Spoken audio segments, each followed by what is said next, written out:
Kira-kira apa sih yang bisa kalian lakuin cuman dalam waktu 3 menit aja? Makan, Kopi, entah Jipren, push up dong, untuk melatih otot-otot saya. Oke, kalau gue nih ya, bewok, dalam waktu 3 menit aja, gue bisa nge-charge si Realme 7 Pro ini dari kondisi 0 sampai 13%.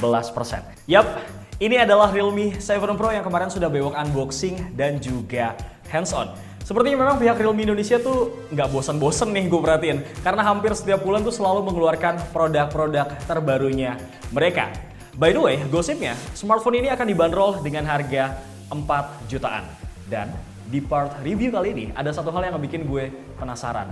Bahwa si 65 watt Super Dark Charge-nya ini mampu mengisi full baterai. Dari kondisi 0 sampai 100% tuh cuman dalam kurun waktu 34 menit aja. Daripada kalian penasaran dan bertanya-tanya, langsung aja kalian simak semuanya di segmen review.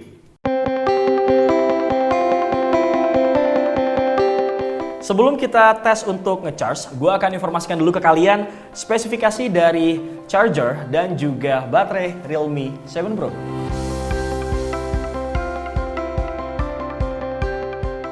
Sedangkan untuk kapasitas baterainya sendiri, Realme 7 Pro ini dibekali dengan baterai sebesar 4500 mAh.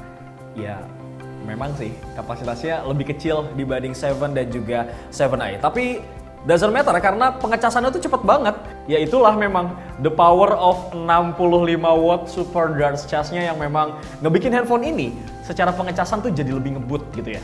Tapi apakah sengebut yang dibilang sama pihak Realme dari klaim keduanya mereka, yaitu handphone ini dapat reisi full dari 0 sampai 100% cuman dalam kurun waktu 34 menit aja. Dan pada saat gue melakukan pengetesan, handphone ini baru bisa terisi full dalam kurun waktu 38 menit. Salahnya Realme. Nggak juga sih, karena pada saat gue dihubungin sama pihak Realme, mereka tuh memberikan suggestion ke gue bahwa Bang Bewok lebih baik ngecasnya langsung di stop kontak, jangan pakai kabel roll. Jadi better kalau misalkan kalian pengen ngecasnya lebih maksimal dan benar-benar 34 menit, better kalian langsung aja nih ngecasnya langsung di stop kontak. Pada saat kondisi 13%, itu banyak hal yang bisa gue lakuin. Kayak misalkan cekrek-cekrek foto, kemudian ambil video, browsing-browsing, sosmed-sosmedan, kemudian gue bisa belanja online, bisa nonton video di YouTube, kemudian bisa streaming Netflix, dan bahkan gue bisa mabar game online. Dan konsumsi baterai dari si Realme 7 Pro ini memang terbilang cukup irit sih ya. Dan handphone ini adalah salah satu handphone yang pengecasannya paling cepat yang pernah gue coba di kelasnya. Karena gue masih penasaran, masa iya nih handphone gak ada panas-panasnya acan gitu ya ketika dicas. Gue pun coba nyiksa handphone ini pada saat gue charge, kurang lebih itu selama 30 menit. Dan gue sambil main game Call of Duty Mobile. Dan hasilnya, handphone ini di back cover ataupun di layar, panasnya masih wajar dan normal. Buat pemakaian non-stop, handphone ini bisa bertahan kurang lebih sampai 8 jaman. Kemudian main game Genshin Impact setengah jam itu berkurangnya cuma 9% aja.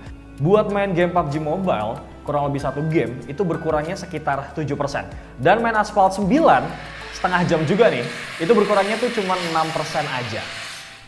Menurut gue sih ini terbilang cukup irit. Ditambah lagi gue ngemainin gamenya itu semua rata kanan. Volumenya rata kanan full, kemudian kecerahannya juga rata kanan. Tapi gue memang mainin gamenya ini semua pakai koneksi wifi. Nah pas gue main Call of Duty Mobile di handphone ini, graphic quality sama frame rate-nya gue pentokin di very high sih. Dan kebetulan memang pas gue main itu gue gak menemukan lagging sama sekali. Bukan lagging sih, lag. Kalau lagging itu celana ya. Semuanya berjalan lancar, normal-normal aja kayak biasanya.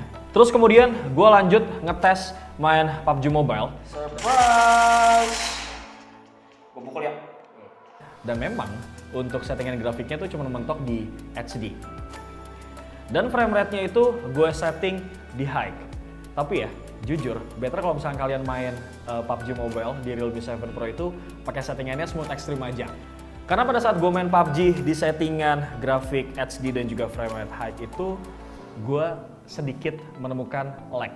Bahkan itu tuh render grafisnya tuh agak sedikit keteteran, tapi nggak terlalu parah sih overall. Lalu, pada saat gue main Genshin Impact yang katanya ini lagi hype banget gitu ya, gue pun gak menemukan kendala yang terlalu berlebihan.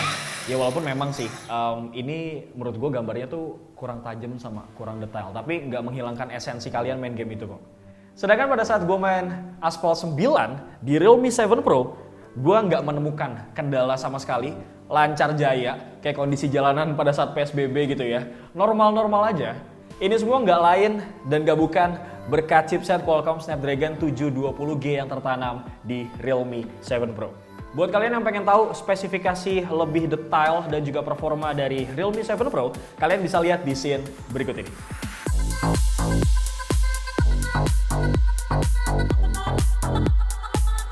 Ya namanya juga Realme 7 Pro. Pastinya kalau ada embel-embel Pro tuh harusnya meningkat secara spesifikasi. Salah satunya adalah dari segi layar. Bentang layarnya 6,4 inci. Memang sih nggak lebih besar dari Realme 7 dan juga 7i. Tapi di Realme 7 Pro sudah disematkan teknologi Super AMOLED. Resolusinya juga sudah Full HD+.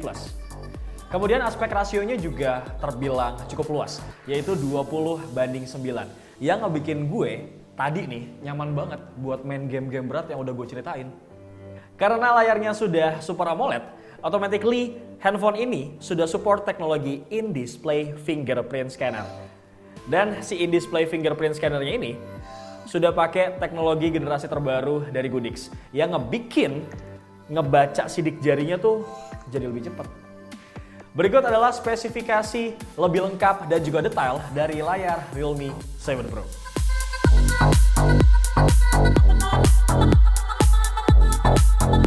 Sedangkan untuk kualitas kameranya sendiri, si Realme 7 Pro ini sudah menggunakan konfigurasi quad kamera crystal clear dengan pembagian sebagai berikut. 64 megapiksel main kamera with Sony IMX682, kemudian 8 megapiksel ultra wide angle kamera, 2 megapiksel black and white portrait lens, dan terakhir 2 megapiksel macro lens. Hasil foto dari kamera belakangnya sih menurut gue terbilang cukup bagus ya. Terutama dalam kondisi terang ataupun cukup cahaya, ini tuh fotonya jadi kelihatan lebih jelas. Dynamic range-nya juga terbilang bagus, hasil fotonya pun cerah. Kalau pas kondisi low light pun, handphone ini kamera belakangnya tuh mampu menghasilkan foto yang terang. Karena memang di Realme 7 Pro ini, itu udah punya mode Super Nightscape dan juga Pro Nightscape yang bisa kalian pakai kalau misalkan kalian pengen foto malam-malam. Nah, dengan mode Pro Nightscape di Realme 7 Pro ini, gue tuh bisa mengatur bukaan diafragma, ISO, white balance, dan parameter lainnya secara manual sesuai dengan kebutuhan gue.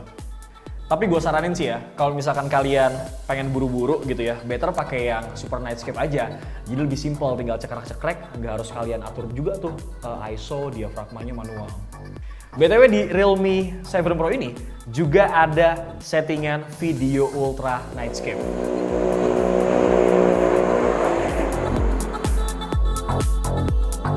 Kemudian yang bikin gue amazed lagi, di Realme 7 Pro ini udah ada mode AI Color Portrait Video yang bisa misahin antara background dan objeknya ini warnanya berbeda. Backgroundnya bisa black and white, kemudian objeknya tetap berwarna. Berikut adalah hasil perekaman video kamera belakang dari Realme 7 Pro. Nah, ini sudah menggunakan fitur Ultra Steady. Dan sekarang, Bewok sudah menggunakan fitur Ultra Steady Max. Gue jalannya agak lebih cepat sini. Gimana? Dan sekarang Bewok pakai fitur Real Time Bokeh Effect Video. Lihat ya, jadi sebelah belakangnya itu bokeh dan bokehnya ini bisa kalian atur, brother. Keren ya? Sekarang kita akan beralih ke kamera depan Realme 7 Pro yang punya kekuatan 32 megapiksel. Ini kamera depannya tuh bisa wide angle dan point of view-nya tuh nyampe 85 derajat.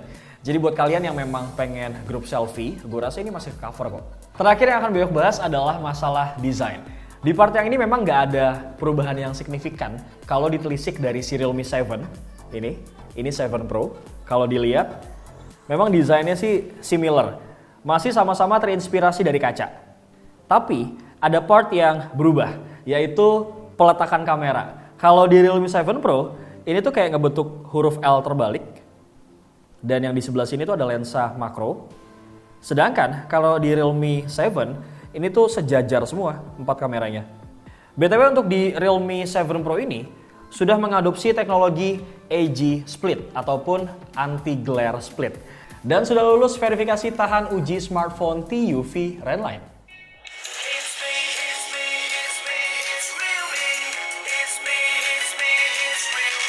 Plus, ditambah lagi dengan adanya dual stereo speaker yang sudah berteknologi Dolby Atmos dan Hi-Res certification.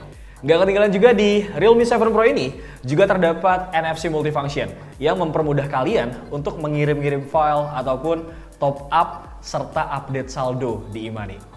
Sedangkan untuk varian warnanya sendiri, Realme 7 Pro ini ada dua. Yang pertama ini mirror blue, seperti yang gue pegang. Dan yang kedua ada juga mirror silver. Dan berikut adalah spesifikasi desain dari Realme 7 Pro.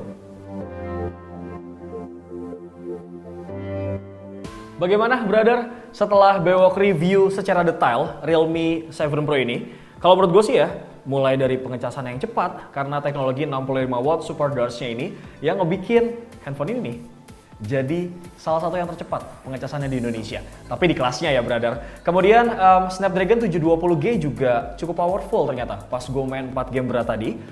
Dan terakhir, ini layar 6,4 inci Super AMOLED-nya ngebikin gue juga jadi makin nyaman buat gaming sama multimedia. Atau kalian punya pendapat lain? Langsung aja tulis di kolom komentar. Dan kalau misalkan kalian suka sama video ini bisa langsung di like, bisa langsung di komen, bisa langsung di share ke teman-teman kalian. Jangan lupa juga buat subscribe channel YouTube Pricebook, Pricebook Beauty, dan juga Pricebook Otomotif. Bebek pamit, assalamualaikum.